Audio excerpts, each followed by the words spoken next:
If we are unable to address the unhealthy relationship patterns in our family dynamics, we will often find ourselves having problems in our intimate relationships. The intimate relationships I am referring to is the romantic relationships. Romantic relationships are the second most impactful dynamic in your life. With romantic relationship, individuals share their thoughts, feelings, desires, and vulnerabilities with each other. These relationships often involve a deep level of connection, support, and affection, and they may include elements such as love, commitment, and sexual intimacy. If we fail to address the toxic behaviors exhibited in family dynamics, it is bound they be repeated in your intimate relationships, causing that relationship to be unhealthy. Most people in relationships are playing roles that they learned from childhood. These relationships are often unbalanced, causing competition, drama, and a sense of control. When people lack self awareness of who they truly are, they tend to hold themselves back in relationships. These relationships will begin to teach you things about yourself that you probably did not recognize before.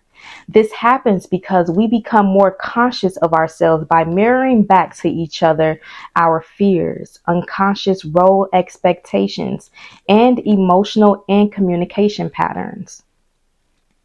Relationships will be able to teach us more about ourselves to help us grow and learn and become better individuals and partners.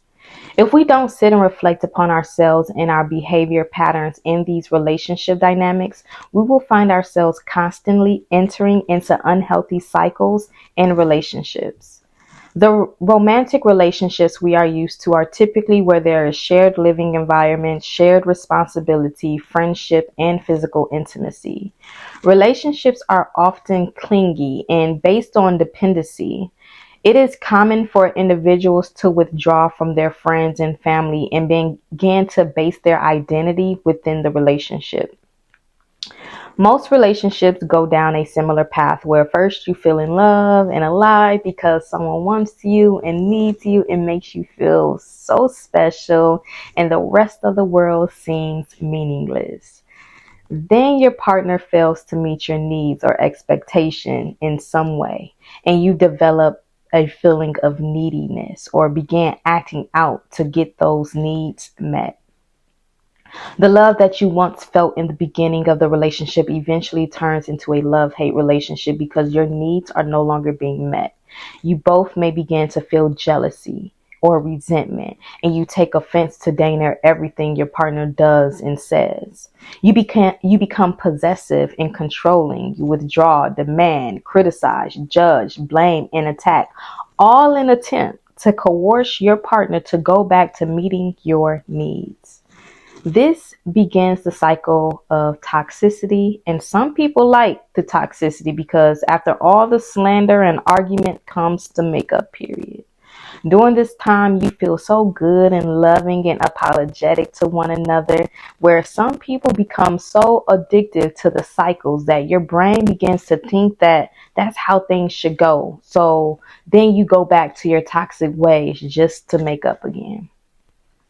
The problem is that we try to get our needs met in toxic ways. When we are angry, we try to get our way by starting arguments so that we can make up in the end, which is gratifying. Or when we are sad, we start to have pity parties that will bring us affection and attention and intimacy that we want. But doing this does not build a healthy relationship. When we don't get the reaction we want, then we associate that with them not loving us or them not being emotionally connected because we didn't get the response we desired with such toxic behaviors.